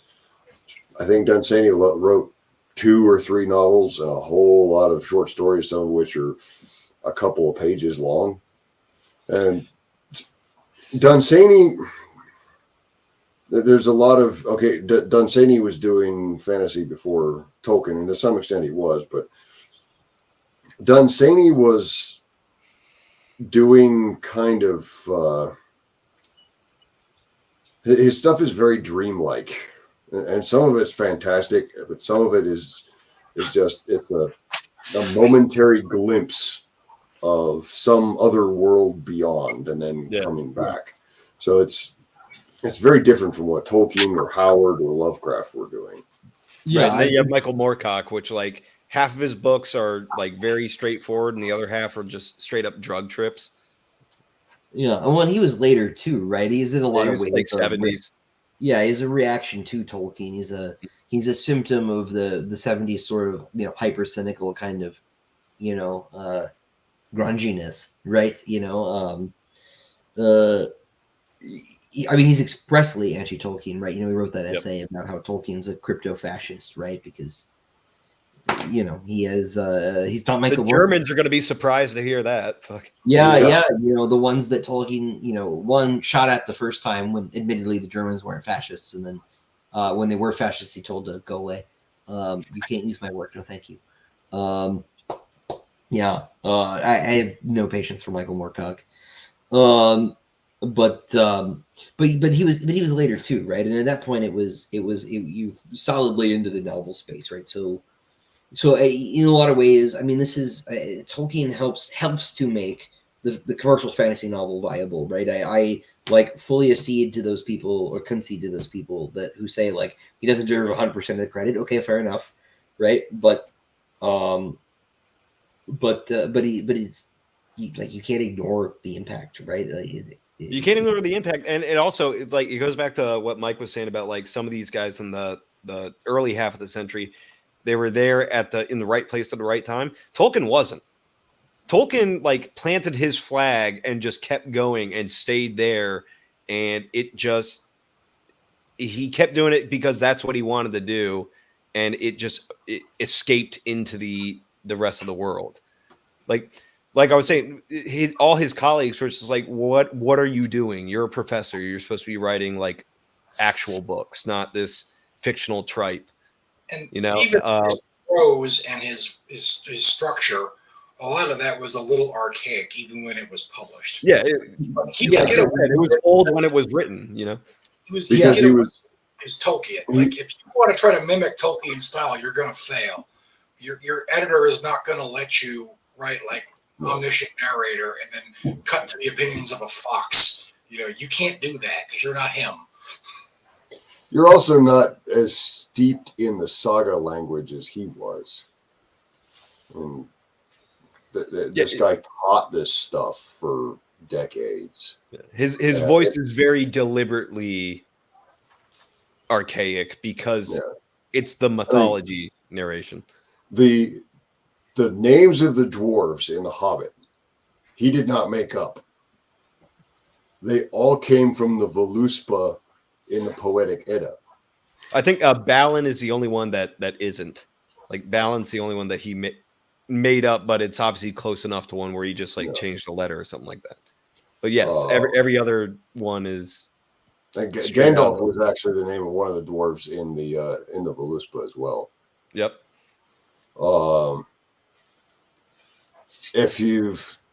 I have actually read Tolkien's translation of Beowulf, and all of the explanatory notes. That man was so steeped in the culture behind those stories that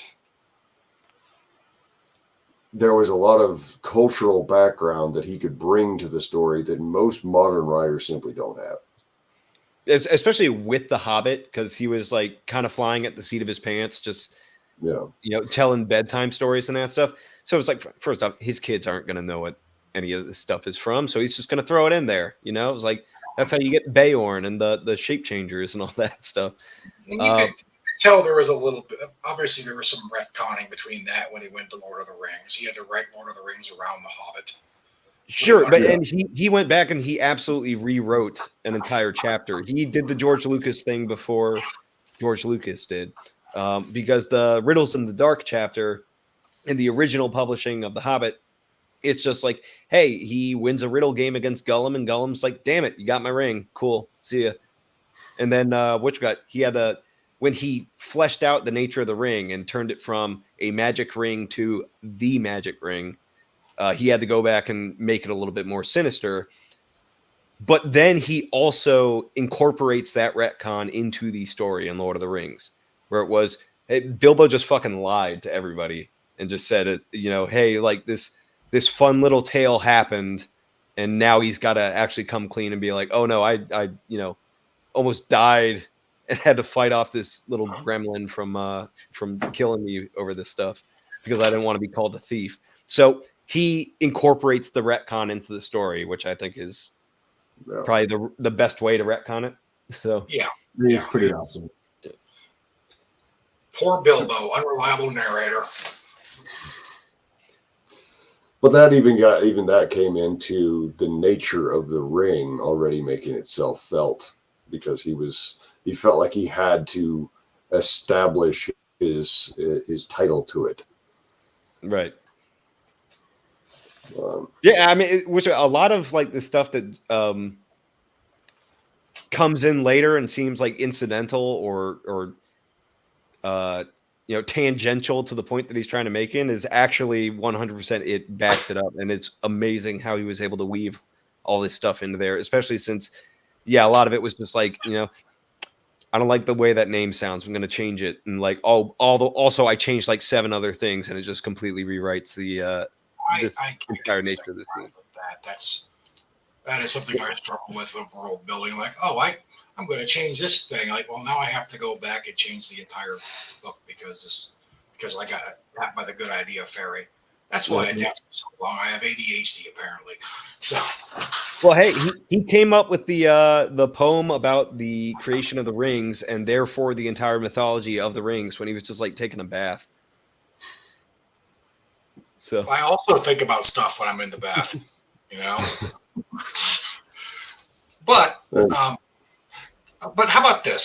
Since Pete and Christopher, you two are both writers and are both big fans of Tolkien, has he inspired your work in any way? I mean, it's hard. You cannot really write in the Tolkien style, but how would you say your interest in your reading of that translated into your own work, or did it, or is it just something you just took it like that's him over there? I'm going to do my own thing because I can't hold a candle to that. How did you discuss? No, actually, you, Pete. Well, it all started with Brannigan's Black Arts. The closest threat at this point would be The Lost. And obviously The Lost is different because, I think it was somebody brought up Dennis McKiernan earlier in the chat. And I have actually picked up a Dennis McKiernan book in a used bookstore many, many years ago. Apparently he wanted to write a sequel to The Lord of the Rings where the dwarves go back to Moria and reestablish it after the Balrog's gone because Sauron is no more. The Tolkien estate said not only no, but hell no. He wanted to write it anyway, so he basically went back and rewrote The Lord of the Rings on his own so that we have Lord of the Rings at home. I admire that level of spite, to be honest. I picked up one of these books, I flipped through it, and it was more blatant than Shannara was. And it was bad. So there is inspiration, and then I'd kind of like to be able to do something as mythic as Tolkien, but I just don't have. I'm not in the same background or the same position to go that deep. So even I'll like most of the names in The Lost do actually mean something because I usually rip them off from actual old languages, either Finnish, Welsh, Irish, what have you. Actually, some that somebody was reviewing Ice and Monsters was complaining about, and those names were all Indo-European. So no, I didn't just mash my face against the keyboard and see what came out. But I think there's being somewhat inspired by Tolkien, or being inspired by the same roots as Tolkien was, and that's what I kind of try to do with The Lost, going back to the old stories that he would have been familiar with in some cases, and putting my own spin on them. But trying to be another Tolkien is a fool's errand, in my opinion. Yeah, for me, I was that fool, right? But I started trying to write when I was a kid, right? So I didn't know it was foolish.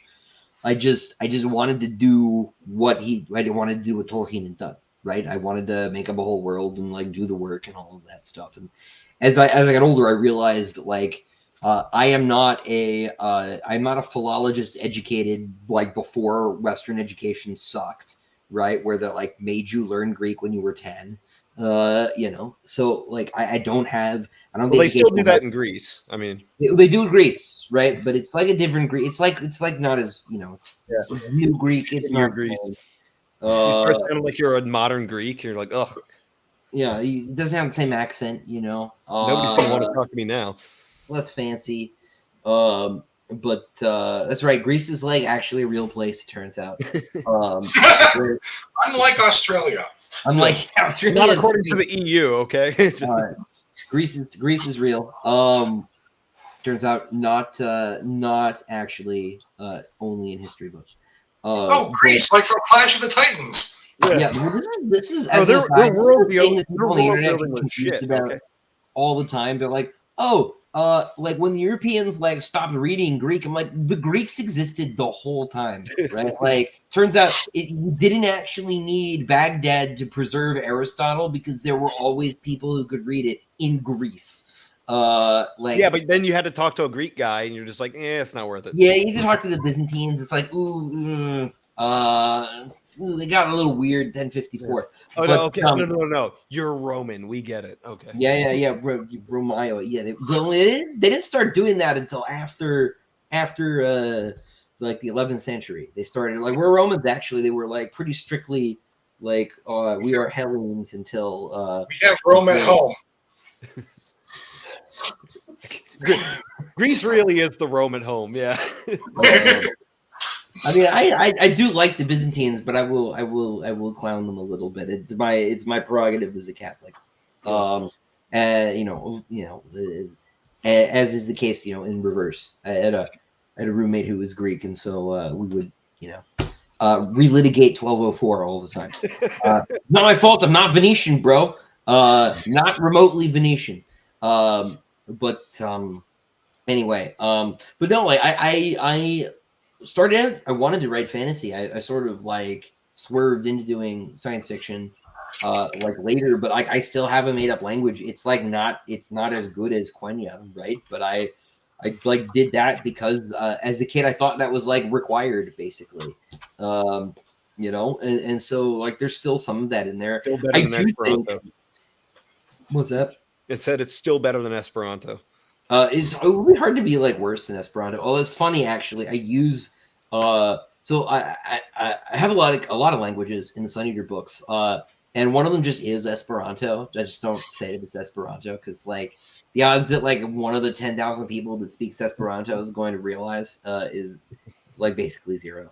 So I think that's funny. But he stole that from Esperanto. It's like, really? You guys are ones to talk? Yeah, I think more people speak Klingon and Aramaic than actually speak Esperanto. So I think Klingon is on Duolingo, and I don't think Esperanto is, which I think is funny. I might be wrong about that. Speaking of Aramaic and Klingon, the Gospels are best in their original Klingon. I was going to bring up. It's like I like how you put like Klingon and Aramaic together as if they're both fictional languages. Close enough. I mean, I have been to the Chaldean, right, and they still use Aramaic. Yeah. Turns out the Holy Land is real, like Greece. Who knew? Yeah, it turns out all those people on the internet were wrong. It does exist, but the internet wrong. It wasn't made up by Romans 200 years later to oppress their peasants. It's amazing. Greece is just an op, okay? By the Greeks, yes. It's an elaborate marketing scheme from Greece. That explains why it went so horribly wrong, is because the Greeks were behind it. We invented democracy. Come visit our beaches. Spana capita.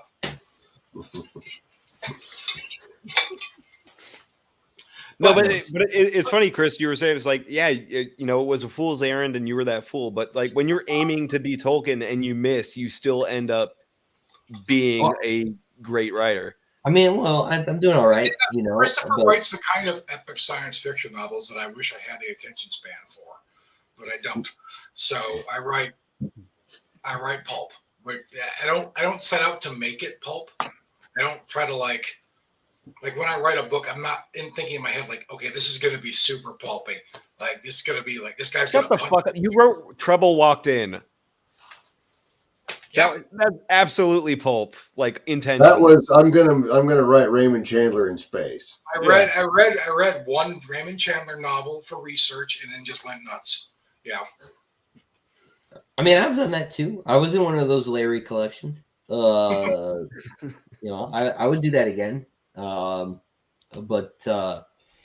But yeah, no, like I you know, I wanted to do the whole like deep history thing. And I still like I would still like to do, like you were saying, Pete. Like I'd like to go and do the epic fantasy thing properly, because I feel like nobody is these days, actually. You know, dark as my stuff is, right? The whole grimdark thing just makes me ill. Just the orientation of these writers towards, I don't know, the world in the first place is just so sideways. You know, I'd like to go write a proper fantasy, because nothing Just coming like out of with what I the do. flat Earth thing, grimdark started off as a joke that got out of hand, and people started taking it seriously. Yeah. So I think, and grimdark was really a joke. It was a joke about how ridiculous the setting of Warhammer 40,000 is. Right? Well, Warhammer 40,000 started as a joke about how all the grimdark stuff before it was. But it was basically clowning on 70s sci-fi, if I remember correctly. It's this whole process, right, where they've gone back and they're like, yes, that, but seriously. Which it sucks, because grimdark is at its peak when it's a heavy metal album cover. It's like you have to have a degree of fun with it in order to make it tolerable. Otherwise, it's just depressing. I mean, if I want to read a novel where everything sucks and everybody's unhappy, I'll read Homesick. Just read the Hugo list. I'll read Dinner at the Homesick Restaurant for a third time. I had to read it twice in high school. You know, hey, it's a contemporary American family with problems and they're all unhappy. What was that? The Raisin in the Sun or whatever that I had to read. The Great American Novel is just depressing. I mean, personally, the whole conceit of the Great American Novel needed to die in a fire as soon as somebody thought it up, because that's what it is a half of them aren't even novels, life in which nothing really happens, no one learns anything, and everybody just mopes around. And no, they learn to hate each other. I guess I don't really get contemporary fiction as a genre, because like if you take out all the stuff that you would find in like a thriller or science fiction or horror or fantasy, like what do you have left to write about? Oh, he's doing his taxes. You know, you got poorly. Daniels. We're all drunk. You know, it like I could be a normal person with problems in real life. I don't need to read about that. Hemingway is the most boring ass writer I've ever had the misfortune of being forced to read. I know, he just makes me want to blow my head off. Listen to some Nirvana, you'll be fine. It was like, why would he do that? It was like, well, maybe he had to like proofread one of his works. So, and that's what I do like about genre fiction, though. Even like genre fiction that's still grounded in the real world, like detective stories. It's interesting. There's a conflict. There's a plot element that actually it has some weight to it. It's life or death, you know, versus it's just people with their normal everyday problems. It's like a sitcom that's not funny. Well, I mean, look, man, that's kind of like what Lord of the Rings is. Like, yeah, they're taking on like world-ending events and that shit. And as much as everybody says that, like, oh, Tolkien writes larger than life characters. Nah, man. Most of the Fellowship is like, first off, it's the four hobbits who are completely out of their element. The Hobbit itself is about a guy that's completely out of his element, who is constantly thinking about, it's like, hey, who's going to tend my garden while I'm out here, fighting a dragon and that stuff. Like, they're worried about simple, small things, and they have small problems, and they are small people, but they're just put in this otherworldly, very big situation that's much bigger than they are. And even like the characters that are like these legendary archetypes, like Gandalf and Aragorn, and even Legolas and all them. It's like they react to things normally, like a normal person would, but they have just a better understanding of what the situation is and what these problems would be. For all the talk we were getting in on about, in the films they had to change it so that Aragorn was a reluctant hero, whereas in the books he is the hero. But as the hero in the books, he is still cognizant of how monumental of a task he has at hand, and he's not sure that he's actually going to be able to fulfill it. But like, if not him, then who? So that's why he's out there. Also, he's got to do it in order to marry Arwen. Them's the rules, and he really likes Arwen. That was the deal, right? Yeah. It's defeat Satan's lieutenant, become no less than the High King of Gondor and Arnor, and then sure, bro, like, Which you can't take by force. They have to want you to be their king. right? Yeah. So good luck, But like, he doesn't blink, right? Like that's awesome, actually. And anybody who's like, this is a boring character is stupid. Like that's great. I also like how in the books Elrond is like humanity's biggest advocate. Like, he is their biggest cheerleader along the ways. Everyone's like, who the hell's gonna fucking save us? And Elrond's over there and be like, man is. Where in the book in the movie he's like, I don't want my daughter marrying no man type. Well, in the book, in Tolkien's work, Elrond was half man, half elf in the first place. Yep. In the movie, he's like, oh, men are weak, men are corrupt, blood of Numenor is all been spent. Maybe it was like some self-hating thing he had to get over. He was working through it. Taking it out on the family, that's very common. He needed a little. Except that he was Tyler Perry's Lord of the Rings.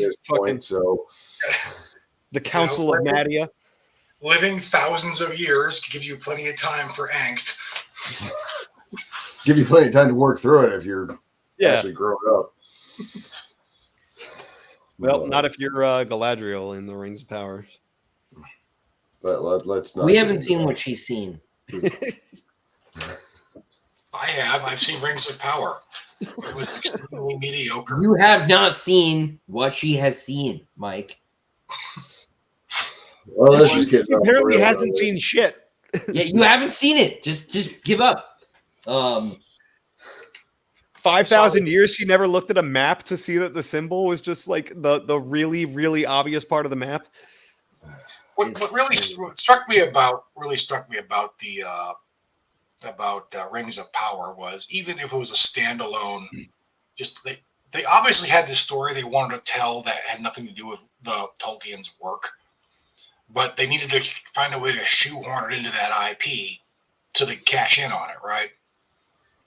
So if you just separate it from Tolkien completely, as I did mentally, like, okay, this is not related to anything else. This is just these people telling a fantasy story, and some of the names are similar for reasons, right? It was still just mediocre. I mean, What's Her Bucket was not like a good actress. The guy who was playing Elrond has a really big forehead. It was weird. Why do they all have short hair? Why do they all have short hair? They all look like news anchors. It was a second age. It hadn't grown out yet. Except in the early production releases and the behind the scenes and that shit, they had long hair. Somebody decided to come in and just be like, yes, all this stuff that makes you guys look like elves, nope, cut it. Like I said, if they would have made him like Green Goblin looking guys, like from the animated Hobbit film, I would have respected that. I'd be like, that is a shout out. I appreciate it. Look, once Sauron died, everybody just got prettier. Fucking, it was weird. A lot of things seem to change, right? I remember there was a time when Howard Shore was supposed to compose for it, and then that dropped out. Oh. Some of the music actually was decent. It wasn't Howard Shore, but it was derivative, so it was still interesting. But that was about it. The cinematography was bad. The sets were, the costumes were just, oh my god. They had like spandex scale mail out of plastic. Yeah. Yeah, it was. This would have been even if it would have been 100% faithful to the source material, it would have been a little bit insulting to the work. So it's probably better that it was so deviant, you know. Yeah, I'm here for War of the Rohirrim though. I've been waiting for this for a long time, and I can't believe it's finally this year. So The stuff I've heard about it, I'm not um happy about. I like Kenji Kamiyama a lot though. So I'm never going to hear the end of this, am I? We'll see. Yeah, I don't know. What did you hear? Let's say I'm Talking about it just 'cause cautiously it bugs you, Mike. pessimistic about it. What did What you was that, hear? Pete? That? Say we'll talk. We'll keep talking about it just because it bugs you, Mike. Yeah. Yep. It's like the year. I don't even remember what year it was now when Rings of Power came out, and it was just like it was all everybody on the internet talked about for a whole year was Rings of Power. They all hated it, but they wouldn't stop talking about it. Well, the thing about it, right, is that like I've given up on like basically everything, right? Star Wars is gone. I used to love Doctor Who. I used to keep up with like what new books were coming out, right? I used to go to like 10 movies a year or more, right? I don't do any of that anymore. But like you have to leave Middle Earth alone, actually. Like this is that's like a hard line for me. So you know, fuck those people. And to hell with all of them. You know, you don't get to make that show actually, and like and have me not comment on it, right? Stay the hell away. You know, we're talking about a guy who decided not to write a sequel novel to this giant success he had because he felt like it would cheapen the story, right? And because the plot he had that he knew was the right plot for the sequel was bumming him out, right? Yep. Like that is a level of self-control that a lot more artists should exercise. And we're over here, you know, they're talking about now they're gonna you know, you've seen them talk about like all these spin-off movies they want to do. They want to go do like Aragorn movie, they want to do an Eowyn movie, they want to do all this stuff, right? Like actually maybe don't do that. Maybe not everything is a product that should be mass produced and ruined, right? Maybe we should leave this alone. And the only guy that could do that was Tolkien, because like, yes, as much as you're talking about like the Fourth Age book that he shit canned, yeah, New Shadow, which sounds great actually. Like I would really like to read it. Yeah. But they asked him why he ever wrote Lord of the Rings in the first place. He's like, well, The Hobbit did all right, and my publisher wanted a sequel, so and that was it. I think the Marvel movies are to blame for a lot of that, where everything, because the Marvel movies made a lot of people a lot of money, right? And it was just constant every year, product, just keep putting it out. So then other companies, so other people got looked at that and they were like, yeah, we can do that. And Disney bought Star Wars and they're like, oh, we can just milk the shit out of this. And we all know how that ended up. So I think that's how, at least, I'm not excusing it, but that's how you got there. They just saw these things. Because from a business perspective, you spend a lot of money acquiring an IP, you're going to want to just milk it for every dime you can get out of it. That is not an artistic vision, however. What's funny, though, is that they were milking Star Wars before Disney ever got its hands on it, and they were just George Lucas wouldn't even read what was part of the expanded universe. He would just like look at the cover and the title and just like, yeah, sure, throw it in. The only thing he really like had any involvement with was the Shadows of the Empire series, because he wanted like his own video game tie-in and with it and comics and that stuff. That's the stuff that he was focused on. And then when George Lucas did dip his toe back into the universe for realsies, we got fucking J.R.R. Binks. So right, but before the prequels, like all the tie-in stuff, everybody was having a good time with. Like people liked it. But Disney was like, we can make more money off it. It's not enough. Yeah. It's not enough. We want more. But even then, it's like once Disney gets involved and it's like, our ideas are great, we're gonna fucking do this. Disney. Yeah, Disney. it's like we're Disney. What do you know? You're modern Disney. Turns out you're not Disney that made all that money originally. You're new Disney. You guys kind of suck. So They're not even the Disney that made Treasure Planet. So the real reason why Walt is frozen is so that he doesn't just wake up and just start bitch slapping. Yeah, they're afraid now. They're afraid. They got like sigils around his frozen crypt to keep him in check. Because if he gets out, it's going to be disastrous for the company. it's just that scene from the original Transformers movie by Michael Bay where like Megatron just breaks out of the dam and that shit. That's thought out Walt Disney just be like, you guys did what with my company? Disneyland is burning tonight. Disney World.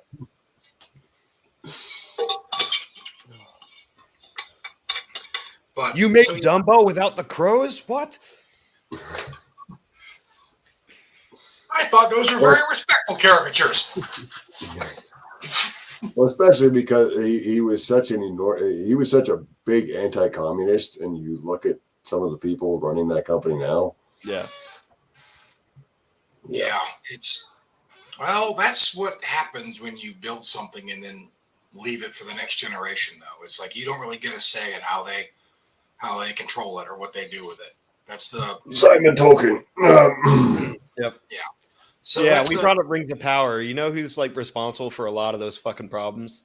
Is dear old Simon Tolkien. Is he like the grandkid? Yeah, the apple fell very far from the tree on that one. Not just like from grandfather to grandson, but Christopher Tolkien was his dad. And I think the fact that Christopher Tolkien was so wrapped up with protecting the IP of J.R.R. Tolkien, Simon just hates everything about it. So honestly, I'm not gonna make an excuse for this man I've never met, and I'm certainly not gonna make an excuse for his terrible TV show. But having been exposed to some of the absolutely militant nerdery around Tolkien, I can understand wanting to clap back in the meanest way possible, especially if you maybe grew up with that. I don't know. Maybe that was like his villain origin story. You know, he got corrected. He got corrected by somebody like Christopher one time too many. It was like, oh yeah. So his thing was he tried to make a name for himself writing his own stuff, and he chose a pen name, and it never took off. And then he went back to writing under Simon Tolkien, and then people actually started buying his books. I could see where that would be kind of insulting, but on the other hand, look, man, he's just not that good a writer. I know, but here's the thing too: is like your success at writing has less to do with your actual talent than most people think. Okay, yeah, but here's why it doesn't work as an excuse for Simon Tolkien is because what's her name? J.K. Rowling had the same thing happen to her, not her kid, her. Yeah, she tried to fucking go write something other than Harry Potter, and nobody fucking bought it because it was under a pen name. I don't think the Harry Potter books are all that great either, but they were just the right time and right place for a whole generation of kids to grow up and read those and then never read another book ever. So, but it's funny because those people all hate Harry Potter now. Because of J.K. Rowling. Yes. Well, because of their own projecting their own issues onto it, and then finding that the author did not agree with them. It's not even that. It was they're projecting stuff that they're projecting political stuff that they're hot and bothered about now on their younger selves. They didn't know or care about any of that when they were just enjoying reading a book. And they just can't admit that, you know what, I was a teenager or I was 12. I didn't give a shit about any of this stuff back then because I was a kid. They can't just let it go. You know, like I like G.I. Joe when I was a kid. It's not high art. It's okay. You know, my identity isn't wrapped around my... Pete's just like you just made an enemy for life. So, hey, Christopher, now you said you started off as like trying to kind of like Tolkien's shadow in your own way, self-imposed shadow in your case, but that was the a lot of your inspiration. How do you feel you did with that? Because your books are, as far as science fiction novels go, your books are rather more artsy than say mine. you know, and you've done quite well. So it may not be Tolkien level success, but I think you're definitely doing all right. Yeah, I mean, it depends on like how you mean, right? Like, do I think I've like, done a pretty good job building a world like to a similar level of resolution? Maybe, right? I don't think it's nearly as deep, but like it's a work in progress, right? I like Tolkien, like don't plan to like leave this world anytime soon. I'll finish the series, but I'll do more with the universe.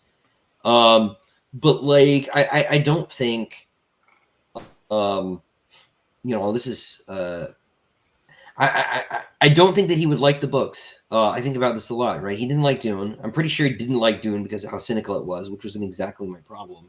But I don't think he would like how dark they are. And I think Tolkien would not like. I think Tolkien would not like my work. I think about this a lot. Actually, it gives me it gives me a measure of anxiety. Honestly, is a better Catholic than I am, right? And so I wonder if. I don't know. I still feel like I have a lot of work to do. Not that I'm going to encounter Tolkien in my day to day life and get his approval. Right, he's dead, but I don't feel like I am in a position to have earned it. And I think about this a lot. I would like to be a writer that he would think is good.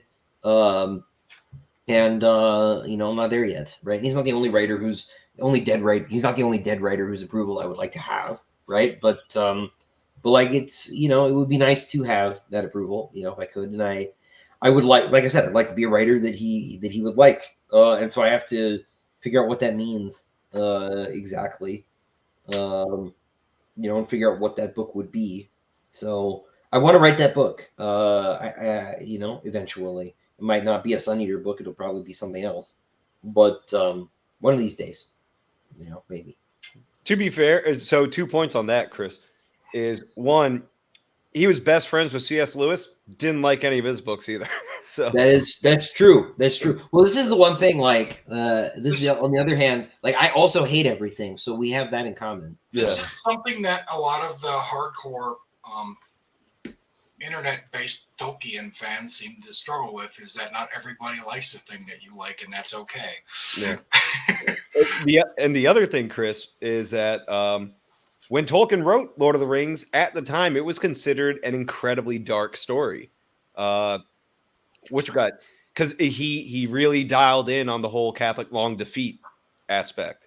And so most of the Lord of the Rings is them losing or getting, trounced and seeking paths of desperation. And to the point where one of his friends said, like, yeah, great book. I can only read it during Lent because of how, sad and dark it is. So and the Lord of the Rings is actually quite cheerful and uplifting compared to most of the Silmarillion. Yeah, sure. Compared to Turin, sure. Turin, and Fall of Gondolin.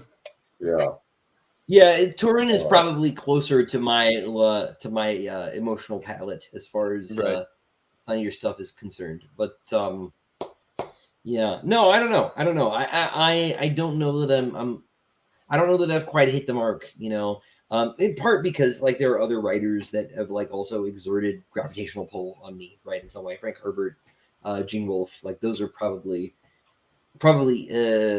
Wolfe as much or more than Tolkien, especially in like the last few years as I've actually been writing. But like Herbert too, and there are others. Burroughs to an extent, and Howard and Lovecraft and all those guys, right? But yeah, no, I don't know. I don't think I've quite done it. I think like Tolkien, I need to go and rewrite some chapters of The Hobbit and get some things straightened out. I've been sort of working on that. I'm doing collector's editions with Steve Diamond, and I rewrote book one, not super extensively, but a little bit to try and fix some things. So one of these days maybe we'll get there.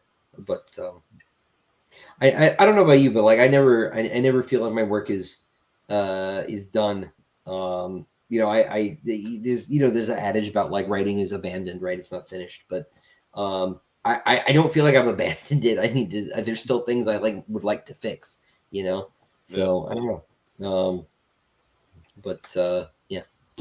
The other thing You to didn't, consider. even like Shakespeare. Mike, you were talking about like there's something, endearing about spite influencing your work or propelling you to Oh, I know this great story. work. Yeah.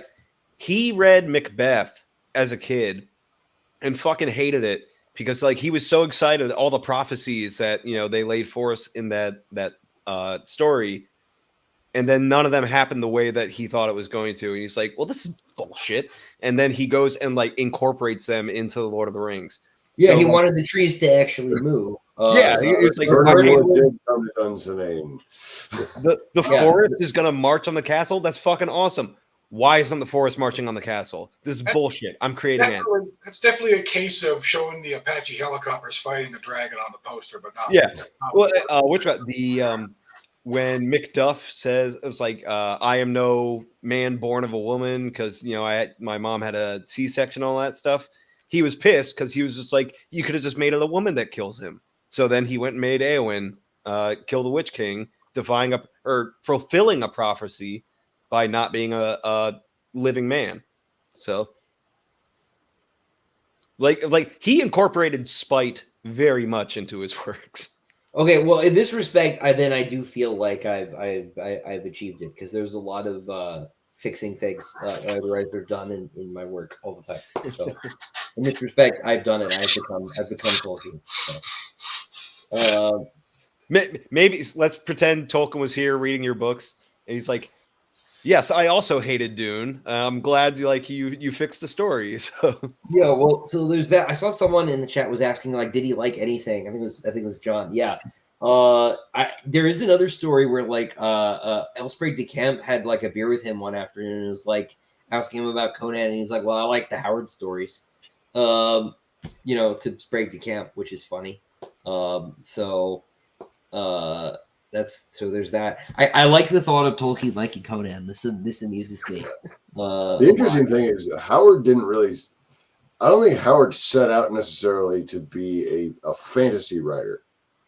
He wanted to write historical stories, but the library in Cross Plains was so small that he couldn't do the research he wanted to do. So he said, "You know what? I'm just going to make it up as I go along, and I'll write the sword and sorcery stuff to tell the sort of stories I would like to tell in real history, the kind of stuff that Harold Lamb was putting out." But he recognized that he didn't have the actual historical knowledge to do it the way Lamb did it, so he threw in wizards and monsters and such and created the Hyborian Age, which is almost as it's more compact, but it's almost as extensive as the Silmarillion as far as past history, the imaginary past history goes. Yeah, he did a lot of work in the decade or so. He was making right what history got wrong. Yes. Yeah, I too want to write historical fiction, except the history keeps getting in the way. Just be like, yeah, that's when you put the werewolves in, right? It's just, well, that's the curse of being human, I guess. We can imagine a world more awesome than the one that exists. That is the truth. But here's the thing, though. It's like you come across a lot of the authors that are clearly just like dipping into history. And I mean, like Tolkien did this to an extent too, but there's nothing against being inspired by historical events for your story or whatever. But then you have like Tolkien, who he is clearly just writing the War of the Roses. And so it's like, Tolkien? It's almost the opposite of Howard, where he's got too much history and is just writing that. You mean George R.R. Martin, right? Who did I say? Tolkien. Oh, yeah. Yeah, because Tolkien did do that stuff with the fall of the Western Roman Empire in the Kingdom of Arnor, and Gondor has some similarities with like the Eastern Roman Empire and stuff like that. So that's what I was getting at, and he acknowledges that, especially with the Numenorian Atlantean myth and all that stuff. He does draw from historical inspiration, but well, again, of course, it's supposed to be our history, right? Yeah, he doesn't let the history confine his story the way that like George R.R. Martin would, where it's like I got to do it this way because that's how they did it in the historical England and that stuff. Was there a lot of like brother sister banging in historical England? Because that's what I took away. How much do you know about European nobility, brother? Like,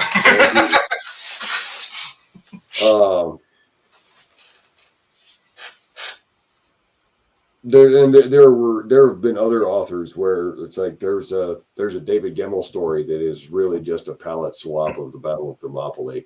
Yeah. I don't have a problem with that though.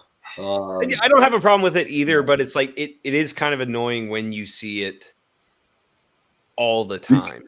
You can see it way too much. Yeah. I mean, David Drake, may he rest in peace. I know he told some stories that were straight up. He had the history book next to his keyboard, and I think it was Paying the Piper was almost entirely just based on the wars in the Eastern Mediterranean in the 2nd or 3rd century or something like that. But when it's so recognizable, and I'm going to deviate from the fantasy and science fiction for a second. There's a book that I tried to read prior to when I started Maelstrom Rising called Ghost Fleet, and it got all the praise about how prescient and not only were all of the characters I was actively rooting for them to die. But well, that is prescient because you're such a misanthrope. I mean, there isn't a meat eater in the entire book. It's just supposedly about a war with China in the Pacific.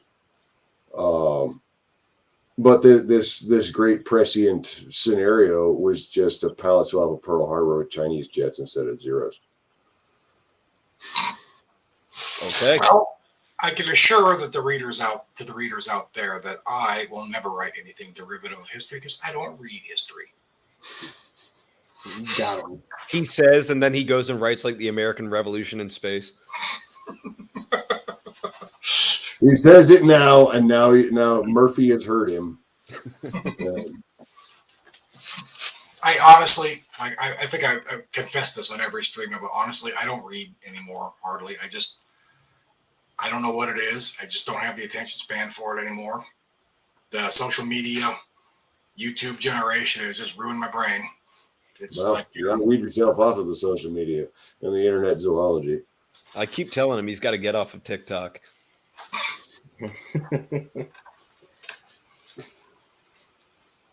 But yeah, man.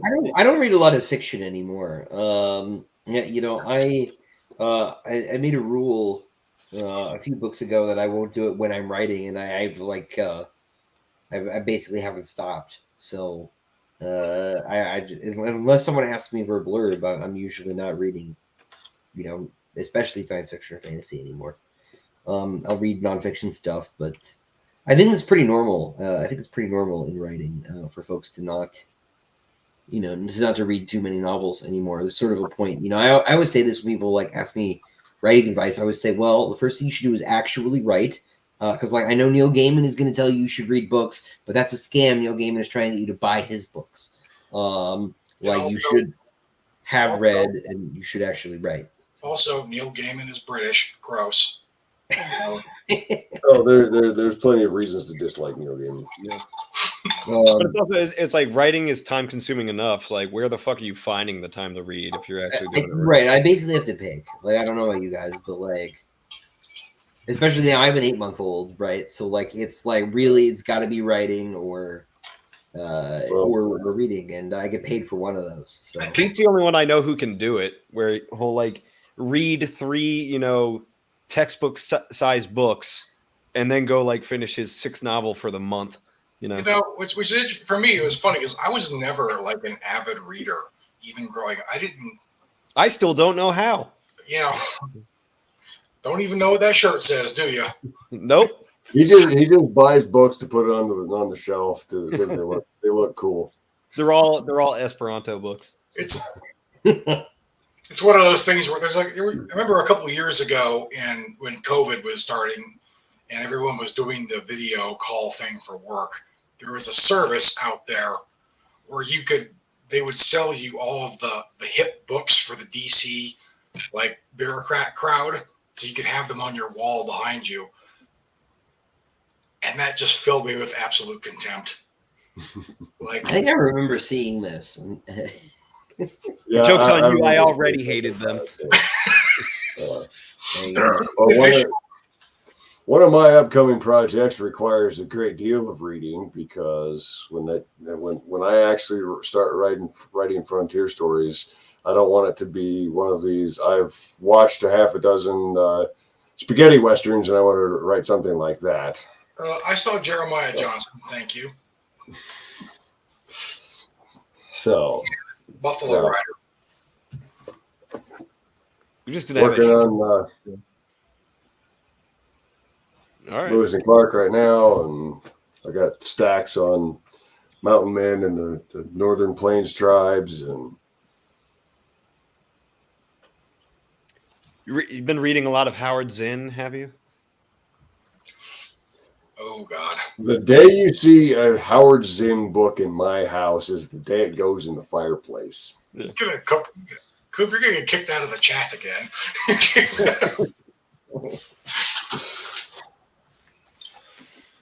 Now, guys, we are at the 2-hour mark here. I need to bounce. I don't know if you want to keep going. I don't understand why you'd want to without me, but It's true. Yeah, just be us agreeing about Tolkien. I know, right? Well, you could have Coop injecting Howard Zinn into things and just getting Pete's blood pressure up. I mean, that's... Well, mine too. I didn't know I was going to be microaggressed at the end of this. So the second time I heard Howard Zinn's name today, and that's way, way more than I can tolerate. So honestly, that's more than a microaggression. That's at least like a standard size aggression. You know, it's weird that it happened twice. Yeah. It's not quite Coop coming through the screen and punching you in the face, but it's I'm still trying to figure out how to reach through the internet and strangle Coop from time to time. Yeah, and I'm so glad we haven't developed that technology yet. That's why we never meet. You got to give him the old Admiral Ozzel treatment. So. Yeah. No, what's that? A scene from Tropic Thunder? Be like, you, Key Grip, go over there and punch him in the face as hard as you can. All right, Christopher, you got anything to?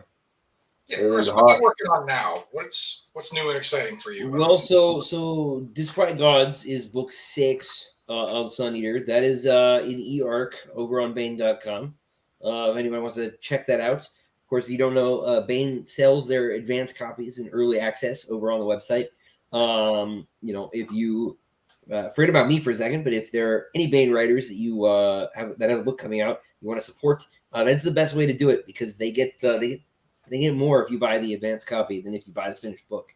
So check that out if you are a Sun Eater person watching this. But I'm working on book 7 for my sins. It'll probably be done around like August. But is that the title, or is it just a difficult book to write?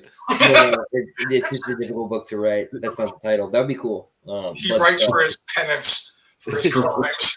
It feels like it. These last 2 books are kicking my ass. So, but yeah, no. So I'm working on that, and then we'll see. So awesome. Yeah. Well, Chris, thanks for coming on again. Thanks for having me. Sorry again, I was almost late. Thank you for putting up with the light bullying. Well, it's okay. I'm used to it. Now I feel my bad. role. Don't worry. To make up for it, we will bully Mike twice as hard after the stream ends. Yes. Yeah, square deal. Which is why he's actually leaving. Yeah. Thanks for having me. All right, folks. We'll see you all next month.